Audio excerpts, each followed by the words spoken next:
একেবাৰে পাৰ্চনেল লেভেলত কৰা কেইজনমান মানুহৰ মাজত সীমিত অৱস্থাত ৰখা কিতাপ মই বজাৰত বিক্ৰীৰ বাবে এৰি দিয়াই নাই, এখন নিজৰ লগতে আছে।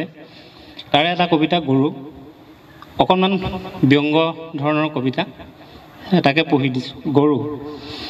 দেশ চাইহে ভেষ বুলি দেশ কাললৈ চাই যি গৰু নাছিল, তেনে এটা অগৰুৱে এদিন গৰু হোৱাৰ কথা ভাবিলে। পিছে মূৰটো গোবৰেৰে ভৰাই তুলিলেই জানো গৰু হৈ পৰিব পাৰি? গৰু এক বিমূৰ্ত ধাৰণা, ঈশ্বৰৰ দৰে। অলস অৱসৰত চকু কাণ মুদি অতীতক পাগুলি থকাটোৱেই গৰুৰ কাম। নিৰ্লজ্জভাৱে গৰুৱে পাহৰি যাব পাৰে বহতীয়া হোৱাৰ ক্ষোভ আৰু অপমান।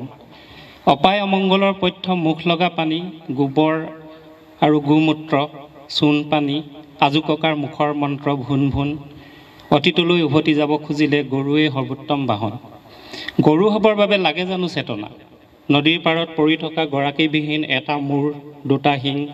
গৰুটো নহয়, সেয়া শিং গজা বেমাৰত মৰা ঘোঁৰা, ৰজাৰ অশ্বমেধ যজ্ঞৰ ঘোঁৰা। উজ্জ্বল এই যে কথিত লিখিত কাহিনীবোৰৰ নিৰ্বচন সদায়ে ৰজাৰ, কণ্ঠ ৰজাৰ, নিৰ্মিতি ৰজাৰ। গৰুও ঘোঁৰা, গাধও ঘোঁৰা, গোহালিয়ে আস্তাবল। এই নিৰ্মিতি অথবা নিৰ্বচনবোৰত প্ৰজাৰ কোনো কণ্ঠ নাথাকে। তীখাটোৰ বুভুক্ষ প্ৰজাৰ বাবে মাথো থাকে অশ্বডিম্ব, ডিমা, ৰজাৰ ঘোঁৰাৰ। নিজকে গৰু বুলি ভাবি ল'লে সহজেই যাব পাৰি গাধৰ সৈতে সমদল কৰি, দেখিব পাৰি সপোন, কাললৈ ৰাখিম খ্যাতি। এইটোৱেই হ'ল অগৰু গৰু হোৱাৰ কাহিনী। ধন্যবাদ।